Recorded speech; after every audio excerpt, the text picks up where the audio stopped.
Right, in lesson 2 in this series, I talked about using arpeggios in an improvised line. In this lesson, I want to go into this further by using triads and seventh chords from the altered, Lydian dominant and relative minor scales when improvising over a dominant seventh chord.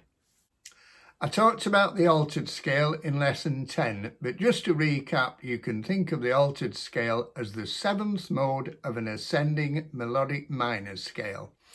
For instance, take the A-flat melodic minor scale. The seventh mode means that you play the same notes but starting on the seventh note of the scale G. So if I play it from down there, and that is the altered scale that you would use over a G7 chord. We call it the altered scale because it contains the 4 notes that you can alter on a dominant 7th chord. On a G7, that's the flattened 9th, the sharpened 9th, the sharpened 11th or flattened 5th, and the sharpened 5th or flattened 13th. The chords from the altered scale that I want to talk about using when you're improvising over a dominant 7th are, if you're using G7 as the dominant 7th, first of all, A-flat minor. A-flat is the flattened 9th, that's the 3rd, and the flattened 13th. You can actually use A-flat minor 6 too by adding F, which is the 7th of G7. And remember that A-flat minor 6 contains the same notes as F minor 7 flat 5 or half diminished. You can also use A-flat minor with a major 7th. Now when you play it like that, the whole chord against the G7 in the left hand, that sounds very discordant, but there are patterns you can actually come up with using that, which I'll go over shortly. The next chord is D-flat. So D-flat is the sharpened 11th or flattened 5th of G7. F is the 7th. A-flat, the flattened 9th. You can use D-flat 6 by having the B-flat as well. And remember that that contains the same notes as B-flat minor 7. You can also use D-flat 7. All those notes are in the altered scale. The next one is E-flat. E-flat is the flattened 13th, G is just the root, and B-flat is the sharpened 9th. Now, you can't use E-flat 6 because C is the 11th, and it would clash. If you were playing the 3rd, you'd get that dreadful clash. You can, however, use E-flat 7.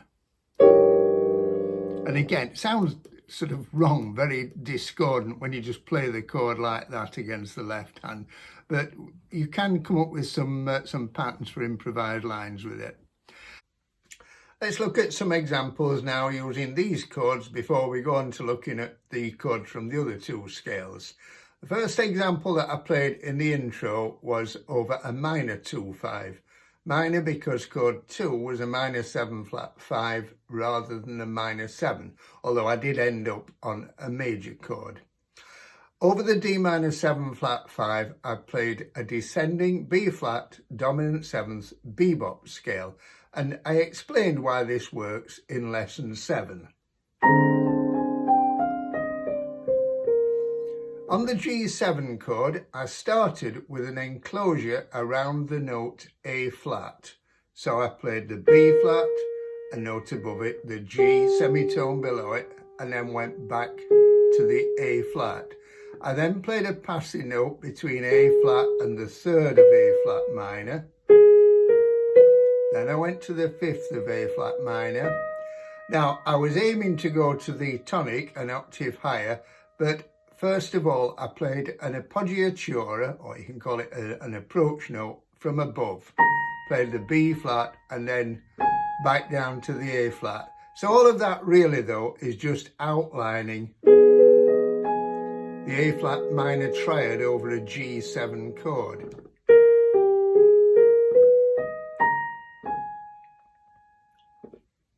Another example of what you could do with the A flat minor chord is this.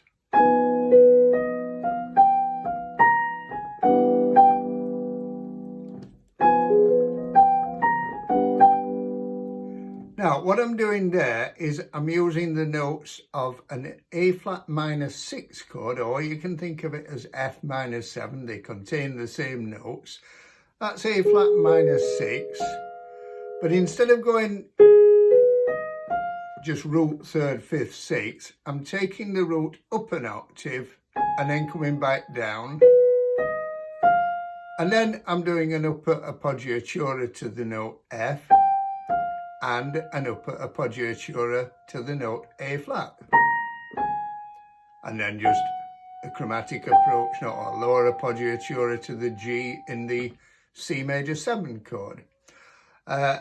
Another thing you can do with it, and I like this one, it's used quite a bit, is a descending arpeggio, but approaching the A flat first with, once again, an upper appoggiatura.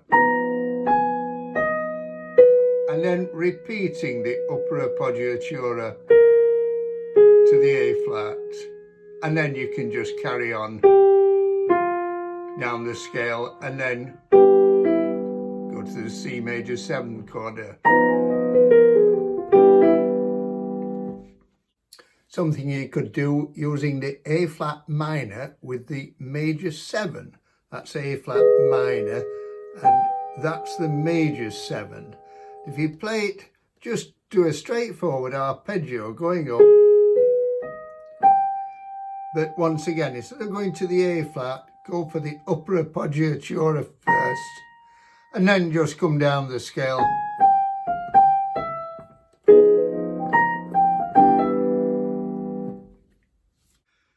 In the intro, the example that I used over the D flat chord was actually a D flat 7, and I played this much used pattern in jazz, 3rd, 5th, root going down to the 7th. So that's outlining the D flat 7 chord. And then I just carried on down the altered scale.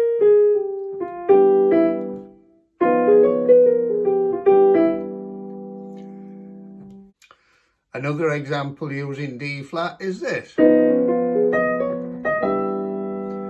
So what I did then was start with an upper appoggiatura to D flat. I played E flat, down to D flat, then just up a D flat major arpeggio. But instead of going directly to the D flat, I played the E flat above it, played a syncopated rhythm, and then once again a lower appoggiatura to the note E on the C major 7 chord.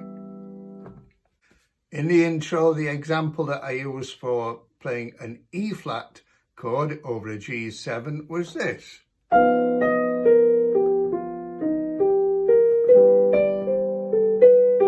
So once again, I'm using that same descending arpeggio, upper appoggiatura, going to the root note, down to the 5th, to the 3rd, upper appoggiatura again, and then going back up.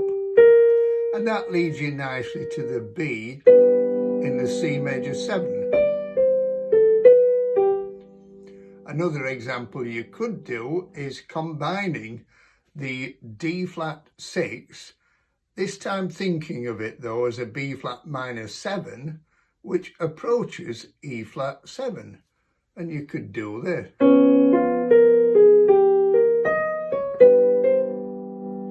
So that's just a standard pattern used all the time in jazz. 3rd, 5th, root, going down to the 7th, leading you to, if it was an E flat 7, if you weren't playing it over G7, that would be the 3rd of E flat 7, and then exactly the same pattern. Now that's leading you to the note C, but you play an enclosure.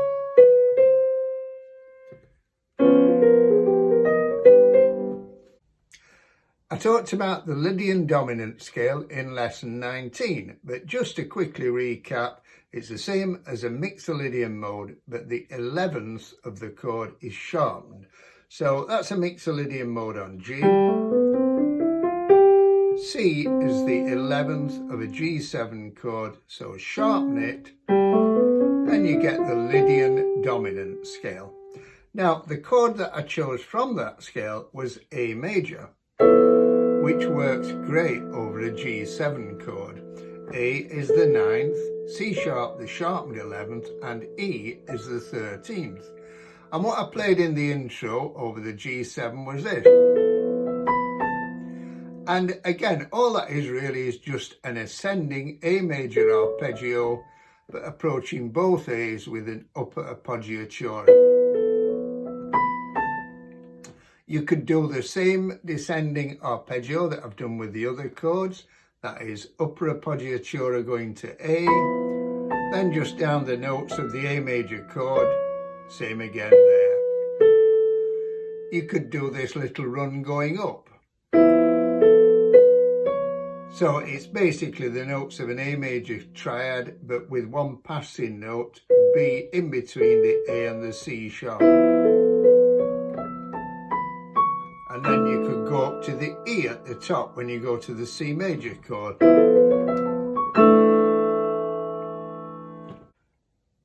The last scale that I used to pick a chord from was the relative minor. G7 is the dominant 7th in the key of C, and the relative minor is A minor. Now, both the harmonic and melodic minor scales contain G sharp. This is the harmonic one, and the melodic. So they both got G sharp in, and the chord that I've chosen is E major, which you can make to E7 as well. And if you look at what I did in the introduction, let's look at the first 4 notes. They're actually the notes of a B minor 7 flat 5 chord, starting on the 3rd, and then I'm playing the notes of E7, going to C. So the right hand is really, it's as though it's playing a 2-5-1 in the key of A minor, but it works over the G7.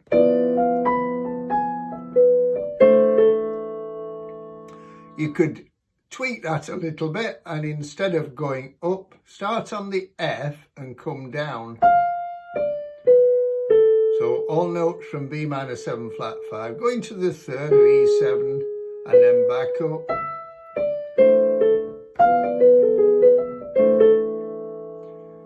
So once again, lots of different ways you can use this.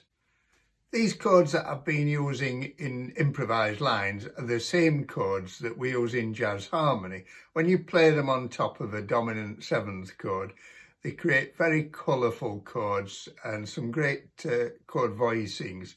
They're generally best when you're doing that to play them in inversion. So for instance, the A flat minor on G7, instead of playing it like that in root position, play it in either second inversion there or first inversion up there. And the A major, the same thing, it works great there in second inversion or first inversion. D flat major, first inversion or second inversion. Same thing with E flat, and same thing with E. So first inversion there, second inversion there. Hope you find these videos useful. In the description below, there's a link to all the videos in this series. And if you haven't done so far, I'd be really grateful if you could give it a thumbs up and subscribe. And I always welcome any questions that you may have. Thank you. See you in the next video.